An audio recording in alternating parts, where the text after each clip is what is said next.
let me get to something that's my favorite part of talking to you. Okay. Okay.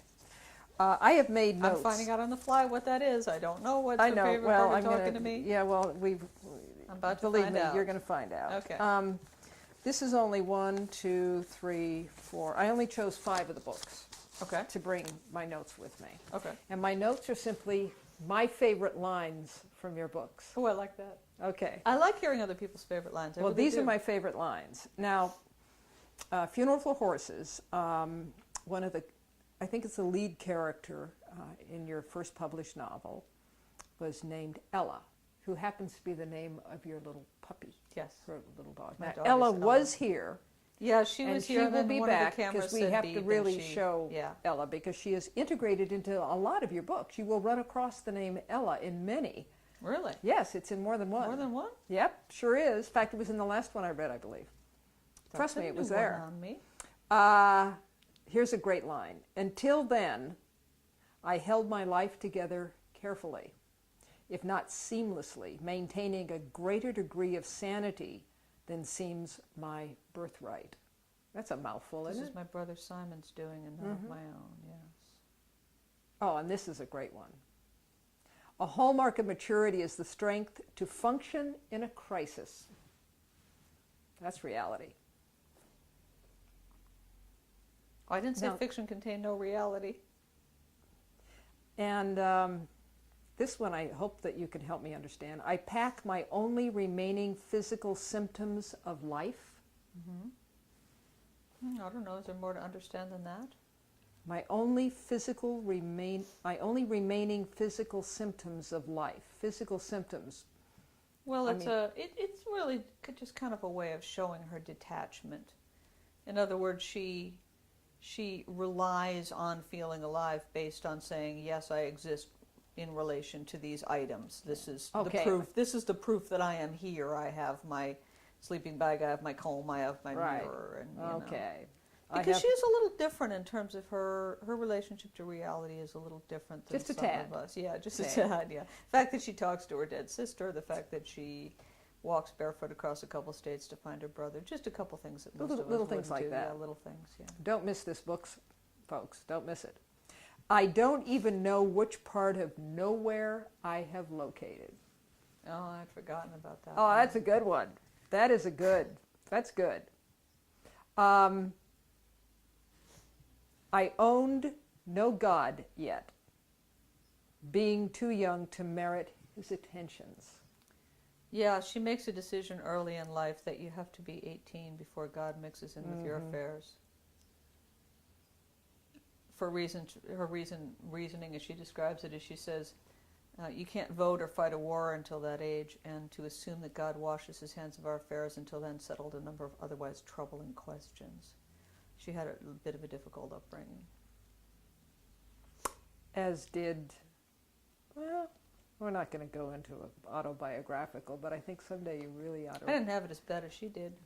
No, you did not. But it was interesting. People would come up to me after that book and they would say, are you feeling better these days? Are you all settled in from? And I'm like, that was really not autobiographical. But really, I think what you do in a case like that, when you have had a difficult upbringing or you have had trouble adjusting to reality, basically I just think you take what's inside you and you just turn up the volume on it. I just turn up the volume on my own adjustment difficulties and get Ella. You have a mission. I love this. You have a mission.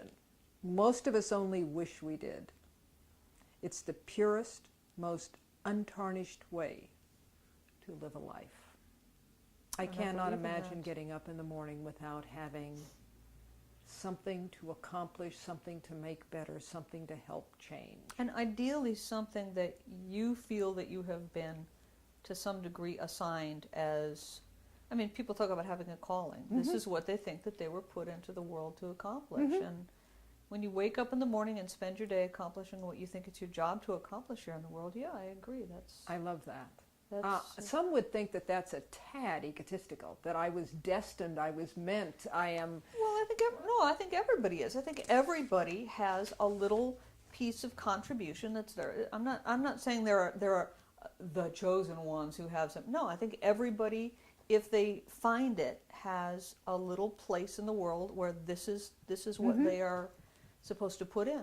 Love in the present tense. And it took me a while to get, as a matter of fact, I didn't get the title, Love in the Present Tense, as opposed to Love in the Past Tense, until I was quite a ways into the book. Well, that's when you were supposed to get it. You were supposed to get it at that very end, that very ending scene, yes, where Barb calls and yes, finally says she loves him, but she says it in past tense. yes.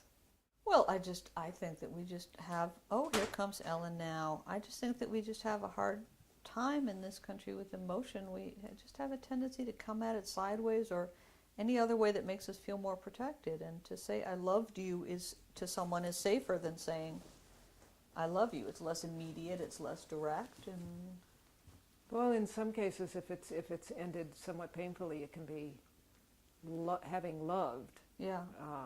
It just takes a Yeah. little bit of the sting But away. you're talking about after a good reflection of time. Yes.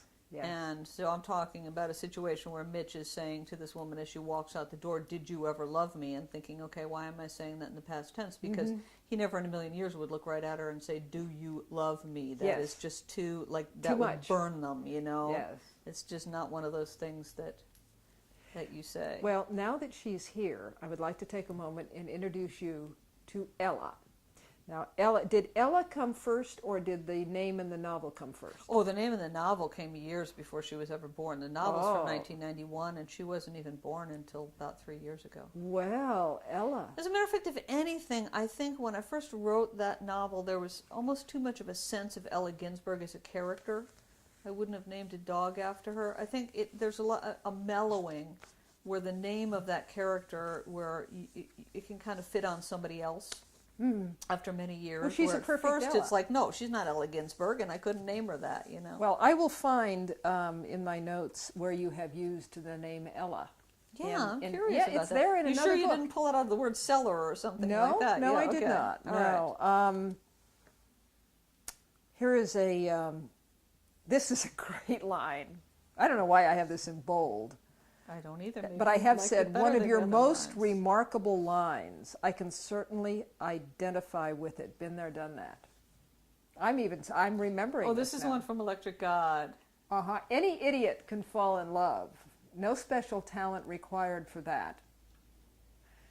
The trick is to love somebody who will actually do you some good. That is a brilliant line. And then you left off the final line, which is, that's the part hardly anybody gets right. I did leave that off. Yeah. I don't think I wanted to rub the salt in. Well, no, that's your absolution. Almost nobody gets that Nobody right, so gets don't it feel right. bad. That's the part hardly anybody gets right.